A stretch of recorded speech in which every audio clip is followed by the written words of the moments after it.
Welcome to the Get Digital Marketing Results podcast, where we give you information and actionable tips to grow your organization. Hi, I'm Bob Clark. And I'm Donna Botti, and we're with Delos Inc., and we make the web work for you. When a large proportion of your audience says they're constantly online, how does that impact your local business? In this Tech News Tuesday episode, we're going to look at a recent Pew Research study on who is online and how often they go online. Basically, they found out that we are online a lot. The study was conducted earlier this year and found that 81% of Americans said they go online on a daily basis. For comparison, in 2015, this same study found that only 73% of Americans went online every day. I think this tracks pretty well with more people increasingly having smartphones as their mobile device and even maybe their main connected device to the internet. The study found that mobile users spend more time online. Almost a third of that group says they are constantly online. So what does that constantly online mean? I think it's a change in how we perceive the technology. Google has a quote that I like to use. We don't go online anymore, we live online. And I think that's what this constantly online refers to.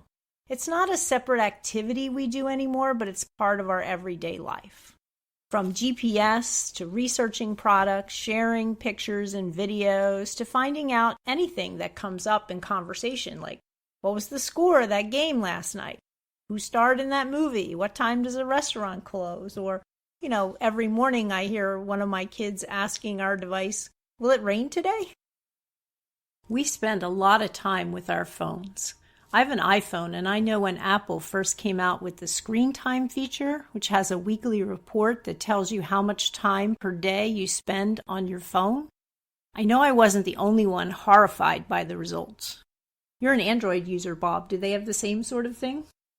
Well, Don, I think there's an app for that, yes.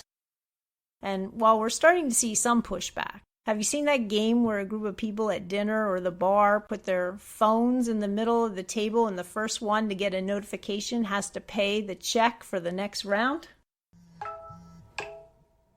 Donna, your phone is pinging off right now. No, I'm not buying you another beer. So this trend, and I think a digital detox is another one, I think is a little bit of a reaction or a pushback to being always connected. However, for businesses, I think the important point to consider is when people talk about spending less time with their devices, they're usually referring to mindless scrolling on social media or video watching, things that you usually consider an unproductive use of your time.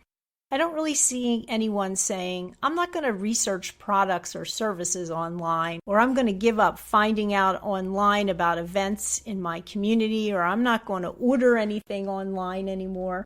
It seems like when people want to stop using their phones as much, it's really about the mindless activities we're going to do. Would you agree? I agree. So in order to catch that use of the mobile devices in particular, businesses and nonprofits need to figure out how do they integrate what they do in real life with their online presence. One simple example of that is making sure that your hours and your contact information is accurate on your website and Google. It still amazes me how often you still have to search a bunch of pages on a site just to find someone's phone number or address. Then beyond that, you need to pretend that you're a prospective or current customer and use your own website on a mobile device to try and do business with you. Is all the information you need there? Are your questions answered? Is it simple to take the next step? Today, there seems to be a lot more loyalty to convenience than to a particular brand, so you need to figure out how that works for you. So we know we're online a lot, especially mobile users. Who else is constantly online? For younger people, the 18 to 29ers, about half are constantly online. The study also found that college-educated adults, Hispanics, higher-income households, and non-rural residents report going online more frequently. You should note if any of these groups match your target audience and act accordingly. While those groups report high usage, even among older adults who they consider 50 to 64 years old, Almost 20% are online constantly, and this number has skyrocketed over the past few years. So it's definitely something we can't ignore. You can find a link to the study in our show notes at delosinc.com/102, and don't forget to subscribe and get actionable news and digital marketing tips to grow your organization.